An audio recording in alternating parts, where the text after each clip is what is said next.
get to work. So, you told us what you don't like. Can you tell us what you would do instead? What advice would you give to traders? Yeah, thank you. Good question. I don't want to come across as somebody who just doesn't like everything. It does come across that way. Okay. But I get frustrated, and why we created what we created, in that I get frustrated when it's so obvious there's a solution sitting there and everyone's running in the wrong direction. So, and I remember having this conversation with a lot of agents when the lead up to Brexit, where people kept looking at it saying, "Well, that won't work." And you go, "Okay, well, what will work?" So we've always taken that approach. If we say we don't like something, it's not for the sake of not liking it. It's for the sake of saying there's a better way of doing this if you just think a bit broader. So we always have this kind of rule that if we are going to sort of kick against something, it's because we've got an alternative. So, and not like the old days of just, oh, well, that won't work, that won't work, that won't work. So to take your question on, is that the reason why I don't like that is I think we are giving away way too much to solve a problem that is largely within our gift. So if you were to, for example, start with GB SPS imports from the EU, because that's the question we get asked the most, is if you want to improve that process and use a different risking score for low, medium, and high is always high. So high just, I won't even include high, just needs to live there. So low and medium, the range between low and medium, is design a system that you can actually have that process. And I remember, which is written in here, which was the sort of trusted SPS scheme, which we wrote as the Trade Facilitation Commission. And one of the commissioners is Chris Salmon of Clear Border. And he independently had written the same thing. So we both looked at the same problem and said, well, there's a better way of doing this. You need to bring the trader into the equation. So in terms of GB imports of EU SPS products, if you want it to run more smoothly, it's our border. We don't have to dynamically align to do that. You don't have to even agree with anybody. I remember I wrote on my notes, if you want to paint your door blue, paint it blue. You don't have to ask everybody if you can paint it blue. Paint it blue. It's your door. It's completely within our gift.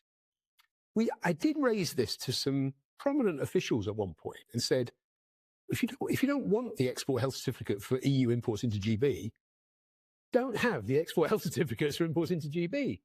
And their response, honestly, was, well, they do it to us, so we're doing it to them. Really?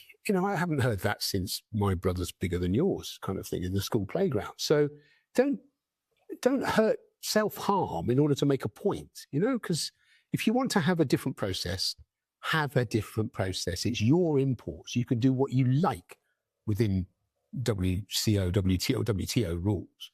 You can pretty much do what you like. And yet we're somehow going to have a conversation with the EU about we're thinking of doing this and giving up all of our benefits at the same time, or our SPS benefits in terms of negotiating trade deals. So there is a much better way. And then if you look at, for me, the problem an EU reset would fix the problem for EU exports. So it's GB exports to EU of SPS products.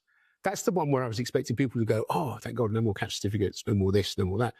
Not getting any noise from that sector. All of the noise is from the GB import sector.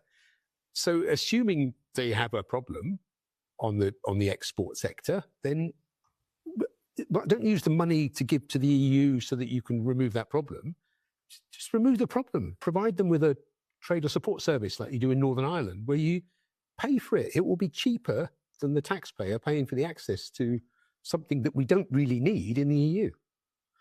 Rant. So what can the trader do, was the second part of your question. Don't wait for it. There's so many people saying to me, oh, it will be a couple of weeks now until we don't have to do health certs. Well, no, actually, it'll be a couple of years because it's got to go through Parliament, it's got to go through all kinds of legislative checks yet anyway. Plus, if it's dynamic alignment and you got to get your cash, you got to get your checkbook out to join, then there's going to be some issues in that. Plus, if you have a new government, potentially, let's say, crystal ball, it might be a Reform Conservative alliance. They don't like dynamic alignment at all. So you could end up going down this dynamic alignment route and then coming back out with the dynamic alignment route. Just back and forth. Yeah, just give us the rules, and it's the hardest thing about the Brexit process is it's too woolly. Remember, we always had this recommendation to our people is stop being nice, just be firm. You know what's required, tell them what's required. Don't just be sort of well, you could do this and you could do that, and you could just tell them what they need, and they'll do what they need, and everything works. You can't have a kind of an offside rule that is open to interpretation. Do you know what I mean? It's the rule, and if you'll play to the rule, that's the rule. So, and we know what those rules are, so play to those. So, from the trader's point of view, lobby government now to say change the GB import rules for EU exports, SPS controls, because what's stopping you? And if you're using it as a negotiation tactic, it's a really bad one, because you're using the whole of GB food imports to negotiate a better process for GB exports. Just negotiate it. Don't self-harm to get there. You know. So if you want to do something, lobby the government now to say do that now. Don't wait for you don't need dynamic alignment. You make your own rules. And on GB exports, which I would have thought would have benefited more from dynamic alignment, come up with something else. Pay for it. Pay for all the health certs. That scheme existed initially, I think, particularly in Northern Ireland. I'm not sure it existed in the UK, but I have a feeling it did. There was support, but it wasn't. There was something. But like, take the pressure off the exporter. Don't take the pressure off the importer. You know, it's like make GB products easier to buy.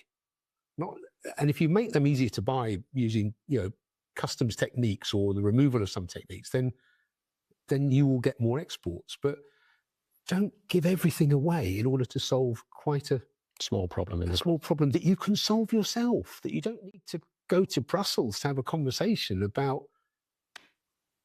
essentially building a zebra crossing outside a school in England. Well, it's out completely within our control.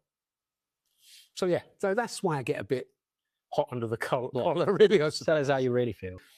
That was Rob Hardy talking about the EU reset and why he doesn't agree with dynamic alignment. Thank you for that. No, you're welcome. See you next week. Yeah, we can go. No worries. Yeah, thank you, sir. Thank you very much. Are we done?